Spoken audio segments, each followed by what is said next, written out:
यहाँ एक थोड़ा सा उदाहरण देते हैं। गीता जी अध्याय नंबर 7 के श्लोक नंबर 8, 9, 10 में लिखा है कि सभी प्राणियों का बल मैं हूं, सबकी बुद्धि मेरे हाथ में है।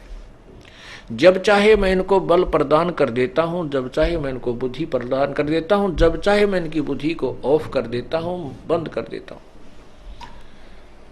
अब जैसे इससे काल भगवान कहता है कि मेरे 21 ब्रह्मांड में जितने प्राणी हैं उनकी बुद्धि मेरे हाथ में है, और उन बलवानों का बल भी मैं ही हूं, बुद्धिमानों की बुद्धि भी मैं ही हूं। जैसे अर्जुन को बल दे दिया जब महाभारत करवाना था और उसने कौरवों की सेना का सर्वनाश कर डाला, और वही अर्जुन जब श्री कृष्ण जी के पैर में तीर मार दिया, उनकी हत्या कर दी गई एक शिकारी के द्वारा, और श्री कृष्ण जी की पत्नियों यानी गोपियों को लेकर के 16,000 रानियां थी उसकी 8 रानियां तो श्री कृष्ण जी की थी जो उसने शादी की थी, और 16,000 थी जो उसने एक राजा से एक कैद की हुई औरतें छुड़वाई थी, वो भी अपनी पत्नी के रूप में उन्हें रखा था। उन 16,000 उनको और साथ में अन्य जो वहां यादों की पत्नी उनको लेकर के अर्जुन द्वारका से चल पड़ा इंद्रप्रस्थ के लिए। रास्ते में जंगली लोगों ने अर्जुन को पीटा।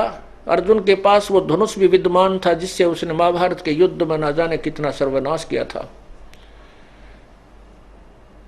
और सूरवीर की पदवी पाई थी। और वहां पर वो भील उनको पीट रहे हैं और अर्जुन के हाथ में वो धनुष थर थर कांप रहा है। औरतों को ले गए, काफी औरतों को ले गए, और कुछ एक के वो धन गहने लूट कर ले गए। अर्जुन खड़ा खड़ा देख रहा, कुछ नहीं कर सका। फिर वो अर्जुन कहता है कि ये कृष्ण बड़ा छल दिया था, बड़ा धोखेबाज था। जब इसने युद्ध करवाना था जब तो मुझे शक्ति दे दी, अब मैं वही अर्जुन, वही मेरा धनुष, आज मैं इसको धनुष को प्रत्यंचा भी नहीं चढ़ा पा रहा हूं।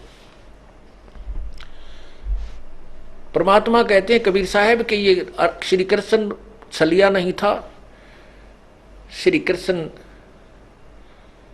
कपटी नहीं था, ये तो काल भगवान का खेल है जिसको तुम्हारी बुद्धि नहीं समझ सकती।